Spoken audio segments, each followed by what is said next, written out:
በትንሽ መንፈሳዊ ሞቅታ የነበርኩበት ዘመን ላይ እኔ ሰው ላይ መፍረድ ነበር። እንዴት እንደዚህ ትሰማላችሁ? እንዴት ይሄንን ታያላችሁ? እንዴት ይሄንን ታረጋላችሁ? ከአልጋ ተኝተሽ ስትነቂ አልጋ ላይ ትንሽ ቆየት እንላለን አይደል? በዛ ሰዓት ምንድነው የምታስቢው? የሚያስጨንቁኝ ነገሮች ምንድናቸው? ሳላውቀው ፍርሃት ይለኝ ከሆነ ለምንድነው ፍርሃት የሚለኝ? ሳላውቀው ጭንቅ የሚለኝ ነገር ምንድነው? የአንድ ሰው ትልቅ እውቀት፣ በጣም ትልቅ እውቀት ራሱን ማወቁ ነው። አሁን አይመስልም አይደለም? ሰልፍ አዌርነስ፣ ራስን ማጥናትና ራስን ማወቅ በጣም ትልቅ እውቀት ነው። እንዴት ነው ራሳችን የምናውቀው? ስሜቶቻችን ምንድነው? የሚያናድደኝ ምንድነው? የሚያሳዝነኝ የሚያስደስተኝ ነገር ምንድነው? ወዲያው ወርዶ ከደስታ ወርዶ የሚጥለኝ ምንድነው? የሚያስቆጣኝ ምንድነው? የሚያናድደኝ ነገር ምንድነው ብለን እናጠናለን። ኢሞሽናችን እናጠናለን ሰልፍ አዌርነስ ላይ። ከዛ ሀሳባችን እናጠናለን። ብዙ ጊዜ እኔ የማስበው ስለምንድን ነው? ሀሳቤን የሚይዘው አብዛኛውን ጊዜ ምንድን ነው? ከአልጋ ተኝተሽ ስትነቂ አልጋ ላይ ትንሽ ቆየት እንላለን አይደለም? በዛ ሰዓት ምንድን ነው የምታስቢው? ምን አይነት ሀሳቦች ናቸው የሚመጡብሽ? እኔ ጋር የሚመጡ ሀሳቦች አንዳንዶቹ የሚያስቸግሩኝ ሀሳቦች፣ አንዳንዶቹ ደግሞ ጥሩ የሆኑ ሀሳቦች ምንድን ናቸው? ባዘር የሚያደርጉኝ የሚያስደስቱኝ ሀሳቦች ምንድን ናቸው? መኝታዬ ላይ የማስበው ሀሳብ ምንድን ነው? ስለዚህ የኢሞሽናችን እናጠናለን፣ ኮግኒሽን እናጠናለን፣ ሀሳባችን እናጠናለን። የሚያስጨንቁኝ ነገሮች ምንድን ናቸው? ሳላውቀው ፍርሃት ይለኝ ከሆነ ለምንድን ነው ፍርሃት የሚለኝ? ሳላውቀው ጭንቅ የሚለኝ ነገር ምንድን ነው? ስለ ልጆች ያስባለሁ ሳላውቀው፣ ሳብኮንሽስሊም ስለምናስብ ነው። ስለዚህ የሚያስጨንቀኝ ነገር ምንድን ነው? ይሄም ሰልፍ አዌር ራስን ማወቅ። ምኞቴ ግን ምንድን ነው? እኔ ምንድን ነው የምመኘው? በጣም የምፈልገው ነገር ምንድን ነው? ባለፈው ሳምንት እንደነበረው ምኞቴ ምንድን ነው? የምፈልገው ነገር ምንድን ነው? ህልምሽን ንገሪኝ ብዬ ብልሽ ምንድን ነው የምትነግሪኝ ህልም? ይሄም ራስን ማወቅ ነው። እና ራሳችን እናጥናል። ማን ነኝ እኔ? ከየት ነው የመጣሁት? እንዴት ነው የማስበው? ስሜቴ እንዴት ነው? ምኞቴ ምንድን ነው? ፍላጎቴ ምንድን ነው ብሎ ራስን ማወቅ ሰልፍ አዌርነስ። ይሄንን ግን እንዳጋጣሚ ሳይሆን ሆም ብለን ኢንቴንሽነሊ ይሄን ሰውዬ ማጥናት አለብኝ። በደንብ ካወቅኩት ጥሩ ነው። ጥሩ እውቀት ነው። ትልቅ እውቀት ነው። ራሳችንን ለማጥናት ልክ ሌላ ነገር እንደምናጠናው ጊዜ ሰጥተን እንደምናጠናው በደንብ ቁጭ ብለሽ ነው የምታጠኚው። በደንብ እያሰብሽ እንዴት ነው ኢሞሽኔ፣ ስሜቶቼ፣ ሀሳቤ እንዴት ነው፣ መግባት መውጣቴ እንዴት ነው ብለሽ ጊዜ ሰጥተሽ ነው የምታጠኚው። ቁጭ ብለሽ ሜዲቴት እያረግሽ እያሰላሰልሽ ነው የምታጠኚው። እና ያናጠናና ከዛ ደግሞ ሰዎች ደግሞ እንዴት ነው የሚያዩኝ? እኔን ፐርሴፕሽናቸው ምንድን ነው? ምንድን ነው የምመስላቸው? ሲያዩኝ ትሁት ነው የምመስላቸው? ትዕቢተኛ ነው የምመስላቸው? የሰዎች ፐርሴፕሽንስ እንዴት ነው ብለሽ ደግሞ ትጠይቂያለሽ።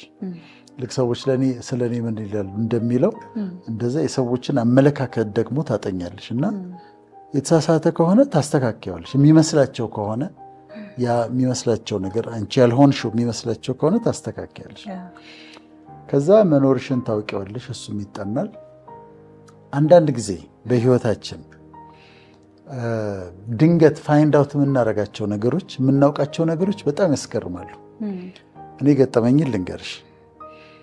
ካናዳ ነው፣ ቫንኮቨር የሚባል ከተማ ነው። በጣም ቆንጆ ከተማ ነው። እና ለሆነ ፕሮግራም ይዤ ላዝናናችኋልና የጠራን ሰው ይዞን ሄደ። 2 ሴቶች አሉ፣ እኔ ያለው አንድ ሌላ ሰው አለ። ይዞን ሄደና እንደ ጫካ ነገር ነው። ከዛ በጣም ትልቅ ገደል ነው። ገደሉ በጣም ጥልቅ ነው። ግን ከዚህ እስከዛ ድረስ ድልድይ አለ። ድልድዩ በእንጨት ነው የተሰራው፣ በገመድ ነው የተሰራው። ረዥም ነው ደግሞ ድልድዩ። እንደዚህ ደግሞ ይላል። ከዛ አሁን በዚህ ነው የምንሻገረው አሉኝ። በጣም አስተማማኝ ነው፣ ከብረትም የበለጠ በገመድና በእንጨት የተሰራ በጣም አስተማማኝ ነው አሉ። አልቻልኩም መውጣት በፍጹም። ከዛ እንዲህ ገደሉን ሳይ እኔ አልወጣም አልኳቸው። በኋላ በስንት መከራ ተለምኜ ሴቶቹ የለመዱት ስለሆነ ሮጡበት ድልድዩ ላይ እየሮጡ ሄዱ። እንደዚህ እየሮጡ ተሻገሩት። ከዛ እንዲህ ይጫወታሉ ጭራሽ። ከዛ እኔ ገደሉ እንደዚህ አየዋለሁ። በስንት መከራ መሰለሽ የወጣሁት። አሁን ይሄ አክሮፎቢያ ይባላል። አክሮፎቢያ የከፍታ ፍርሃት ነው እና እንደዚህ ስታይ ገደሉን የምትፈሪው ነው። ኤሮፎቢያ የለብኝም፣ በፕሌን ስሄድ ስጋት የለብኝም። ይሄኛው ፎቢያ እንዳለብኝ ግን አላውቅም ነበር። ስለዚህ ስለ ራስሽ ፋይንድ አውት የምታደርጊያቸው አንዳንድ ነገሮች ከዛ ወይ ጉድ እንዲህ ነበረ እንዴ ትያለሽ። በትንሽ መንፈሳዊ ሞቅታ የነበርኩበት ዘመን ላይ እኔ ሰው ላይ መፍረድ ነበር። እንዴት እንደዚህ ትሰማላችሁ? እንዴት ይሄንን ታያላችሁ? እንዴት ይሄንን ታደርጋላችሁ? ምናምን ነበር። ከዛ ቆይቶ የራሴን ድካሞች ፋይንድ አውት ሳረግ ወይ ለካ በጸጋ ነው እንጂ ሳይና ድካሜን ሳይ ማለት ለመውደቅ ያለኝ ፖሲቢሊቲ በጣም ሃይ እንደሆነ ሳይ ጀጅ ማድረግ ተውኩኝ፣ መፍረድ ተውኩኝ። በቃ በጸጋ ብቻ እንደሆነ አወኩኝና ስለ ራሳችን ፋይንድ አውት የምናደርጋቸው ነገሮች ቆይተን በጣም አስገራሚ ናቸው። ፐርሴፕሽን ላይ እኔ ምን አስታውሳለሁ፣ አንድ ጊዜ የሆነ ቸርች ውስጥ ነው፣ አሜሪካ ውስጥ ነው እና ልጅቷ የመጨረሻ ዘናጭ ነች። ቅብጥብጥ ያለች ደግሞ ቅብጥብጥ ያለች። ከዛ አሁን ማንም ሰው እሷን አይቷት በቃ የሆነች ከወንዶች ጋር የምትዞር ምናምን ትመስልሻለች። ቀርበሽ ስታያት ምናልባት ቤተክርስቲያን ውስጥ ያለችው የመጨረሻ ጨዋ ልጅ እሷ ነች። የመጨረሻዋ ዲሲፕሊንድ ጨዋ እሷ ነች። እና አለባበስ አይተሽ ጀጅ ካደረግሽ፣ ጨዋታዋን ሳቋን ምናምን አይተሽ ጀጅ ካደረግሻት አይ ይህች ልጅ እኮ በቃ አርፋ አትቀመጥ የምታያት ልጅ የመጨረሻዋ ቅዱስ ግን እሷ ልትሆን ትችላለች። እና የፐርሴፕሽን ጉዳይ ነው። አሁን አንድ ቦታ እኔ ዋልኩኝ። ከዛ ከእናንተ ጋር ስጫወት ስቀልድ የሆነ ቦታም ሄድኩኝ፣ ሰራሁኝ፣ አንዳንዴ ቀለድኩኝ። ሲምፕል ለመሆን እሞክራለሁ፣ ለመጫወት እሞክራለሁ። ከዛ ግን ማታ ላይ ሪፍሌክሽን ታይም ይኖረኛል፣ ትንሽ ደቂቃም ቢሆን። እንዴት ነበር የዋልኩት? ልክ ነበርኩኝ? እነዛ ስላቸው የነበሩት ነገሮች አፕሮፕሬት ናቸው ወይስ ከመስመር ወጥቻለሁ? መስመር አልፌያለሁ። የአንዳንድ ሰዎችን መስመር አልፌያለሁ። ስጫወት ስቀልድ ቢያንቺን መስመር አልፌያለሁኝ ብዬ አስባለሁ። ራሴን አዋዋሌን እመረምረዋለሁ፣ ንግግሬን እመረምረዋለሁ። ከዛ በንግግሬ ላይ ስህተቶች ካገኘው ላርማቸው ስለፈለግኩኝ ነው። እነዛን ይሄ ዝም ብሎ ራስን መውቀስ አይደለም። ራስን መውቀስ ሳይሆን ራስን መመርመር። ምን ነበር ያሰብኩት? እንዴት ነው የተናገርኩት? እንዴት ነው ያልኩት? ስብሰባም ላይ ከሆነ ትልቅ ስብሰባም ላይ ከሆነ ለምሳሌ ለትሬኒንግ ሄደሽ ትሬኒንግ ሰጥተሽ ሻይ ሰዓት ላይ ከነሱ ጋር ተጫውተሽ ስትመጪ ሰልፍ ሪፍሌክሽን ጊዜ ያስፈልጋል እና ራስሽን ትመረምሪያለሽ። ምንድን ነው ያሰብኩት? ሞቲቬ ምን ነበር? እዛች ጋር እንደዛ ያለ እሷ ያልኳት ምን ለማለት ፈልጌ ነው ብለሽ ራስሽን ካች ታደርጊያለሽ።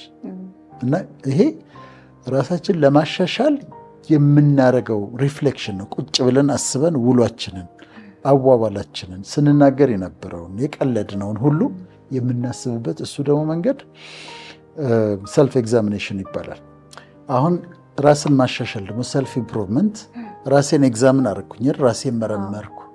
በየቀኑ ራሴን እፈትሻለሁ፣ ሞቲቬን፣ አሰብኩትን። ከዛ አሁን ደግሞ ራሴን ማሻሻል አለብኝ። በተለያየ ነገር ራሴን ማሻሻል፣ ለምሳሌ በአካሌ ራሴን ማሻሻል እፈልጋለሁ። ክብደት መጨመር አልፈልግም። ክብደቴን መቆጣጠር አለብኝ። ስለዚህ አመጋገቤን መከታተል አለብኝ። አመጋገቤ ላይ ችግር ካገኘሁ ማስተካከል አለብኝ፣ ማሻሻል አለብኝ። እኔ በየቀኑ ጠዋት ሚዛን አለችኝ ምለካባት። ጠዋት ከሻወር ስወጣ እሷ ላይ ወጣና ክብደቴን ቼክ አደርጋለሁ። 2 ቀን እንደዚህ መብላት የሌለብኝ ነገር የበላሁት ካለ እዛች ጋ ያገኛታለሁ ሂሳቤን። ከዛ ወዲያ ሆልድ አደርገዋለሁ። ስለዚህ ክብደቴን አሻሽላለሁ፣ አመጋገቤን አሻሽላለሁ። ትናንትና አንድ ትሬኒንግ ላይ ነበርኩና ስነግራቸው ነበረ፣ ጠይቀውኝ ስነግራቸው ነበረ እና ስለ አቋሜ ምናምን ጠየቁኝ። ከዛ እዛው ጋር ነገርኳቸው። እዛ ጋር የቀረበ 4 አይነት ስናክ ነበረ። ሳምቡሳ አለ፣ ኬክ አለ፣ አነባበሩ አለ፣ ሌላ አለ። አሁን ከአራቱ አንዱን የበላሁት አነባበሯ መርጬ ነው የበላሁት። ስለዚህ ፒኪ መሆን እንድች መርጠሽ ቺን እበላታለሁ ቺን ደግሞ አልበላትም ማለት። አሁን አመጋገቤን አስተካክላለሁ፣ ክብደቴን አስተካክላለሁ። ከዛ ደግሞ ሰልፍ ኢምፕሩቭመንት ሜንታሊ እንዴት ነው ራሴን በአእምሮዬ እንዴት ነው ያዝኩት? ጥሩ እንቅልፍ እየተኛሁ ነው ወይ? በጣም ኢምፖርታንት ነው ለኔ ጥሩ እንቅልፍ መተኛቴ። ከጭንቀት ራሴን ስትሬስ ማኔጅመንት አለ፣ ራስ ስትሬስን ማኔጅ እያደረግኩ ወይስ እየተጨነቅኩ ነው ያለሁት? እሱን አሻሽላለሁ። በመንፈሳዊ ህይወቴም እጠይቃለሁ፣ አለኝ የጸሎት ጊዜ ወይስ ትቼዋለሁ? ቅዱሳን መጽሐፍትን እያነበብኩኝ ወይስ ትቼዋለሁ ብዬ ያንን ቼክ አደረግና አሻሽላለሁ። አረ ጸሎት ትተሃል፣ አረ ቅዱሳን መጽሐፍ እያነበብክ አይደለም፣ አሻሽለዋለሁ።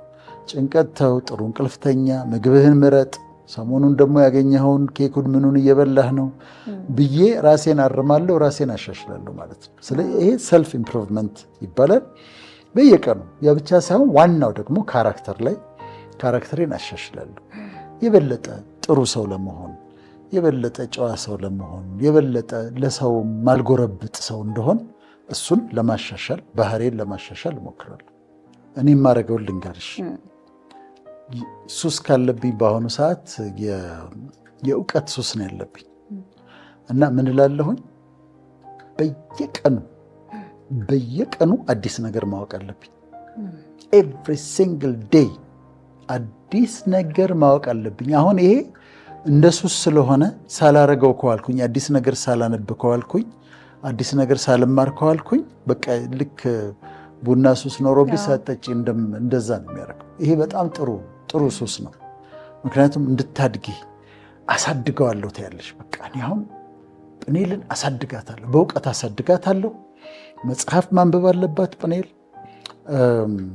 ዶክመንተሪዎች ማየት አለባት፣ አስተማሪ የሆኑ ፖድካስቶችን ማየት አለባት። ለምን? ሆን ብላ በየቀኑ ማደግ አለባት። ይሄ ነው ኢንቴንሽንሊ ነው የምታደርጊው፣ ሆን ብለሽ ነው የምታደርጊው። ስለዚህ ከትናንትናው ዛሬ እውቀትሽ አድጓል፣ ታነቢያለሽ።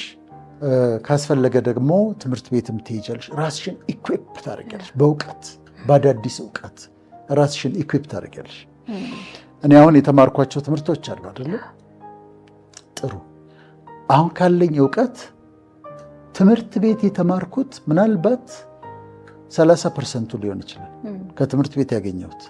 ሌላው 70%ስ በማንበብ ነው፣ በመፈለግ የሆነ ነገር አሁን ማወቅ አለብኝ ይልና ፊሎዞፊ ውስጥ ገብቼ ሳነብ ታገኛለሽ፣ ቲዮሎጂ ገብቼ ሳነብ ታገኛለሽ፣ ሂስትሪ ሳነብ ታገኛለሽ። አሁን በእውቀት ለማድረግ አሁን እንትን ነው፣ አውቶማቲክ ነው፣ በየቀኑ ማድረገው ነው። እና ራስሽን ዴቨሎፕ ታደርጊያለሽ እየተሻሻለ የሚጠቅሙ ነገሮች። አሁን ቲክቶክ አለ፣ በጣም ነው ጊዜ የሚፈጀው አይደለም? ሰዎች ሲነግሩኝ ያለማቋረጥ ተቀምጠው 2 ሰዓት 3 ሰዓት ይፈጃል። 3 ሰዓት ፈጀ እንበል፣ በ3 ሰዓት ውስጥ ምን አገኘ ያ ሰው? አያስቅም? ቲክቶክ ያስቃል። እኔን አያስቀኝም? በጣም የሚያስቁ ነገሮች አያለሁ። የሚገርሙ ነገሮች አታገኝም? ታገኛለሽ። ግን እሱ ላይ ቁጭ ብዬ ጊዜን 3 ሰዓት ከፈጀው 2 ሰዓት ከፈጀው ላነብ በእውቀት ላድግ የነበረበትን ነገር አላገኘው። እንዳልኩሽ ነው። ከትምህርት ቤት በማስተርስ ፕሮግራም ስትማሪ የምታገኛቸው አሉ። እኔ ስማሪ ያገኘኋቸው ትምህርት ቤት ያነበብኳቸው ለፈተና ያጠናኋቸው አሉ። ከወጣው በኋላ ያነበብኩት ነው ግን አብዛኛው የተከማቸ እውቀት እና ሰልፍ ዴቨሎፕመንት ላይ ደግሞ ስትሰሪ፣ ራስሽን ለማሻሻል ስትሰሪ በንባብ በእንዲህ አይነት ነገር ታሻሻለሽ። ለምንድን ነው ይሄን የምለው? እንትን መሆን ስላለበት ነው። ጊዜው እስካለ ድረስ አሁን አንቺ የምታገቢበት ጊዜ አለ። ብስታገቢ ይሄንን ጊዜ አታገኘውም። ስለዚህ አሁን ዴቨሎፕ አደርጋለሁ፣ ራሴን አሻሽላለሁ። ተጨማሪ የተማርሽው እኮ ትምህርት በቂ ነው። ያለሽም እውቀት በጣም ኢምፕሬሲቭ ነው፣ ደስ ነው የሚለኝ እውቀትሽ። ግን ደግሞ ለምን አንድ ሌቭል አላሳድገውም? ቲና ደግሞ ትሄጂና ደግሞ ትገቢያለሽ። ይሄ ዴቨሎፕመንት ነው፣ ሰልፍ ዴቨሎፕመንት ነው። አንቺ ራስሽ ወስነሽ አሁን ደግሞ ማሰሴን መስራት አለብኝ በዚህ ጉዳይ የተሻለ ነገር መሆን አለብኝ ስትይ እሱ ሰልፍ ዴቨሎፕመንት ነው። ሆም ብለሽ ነው የምታረጊው። ሆም ብለሽ ኢንቴንሽናሊ ካላረግሽው አትሄጂም፣ አትመዘገቢም፣ አትሰሪም፣ ሪላክስ ነው የምታደርጊው።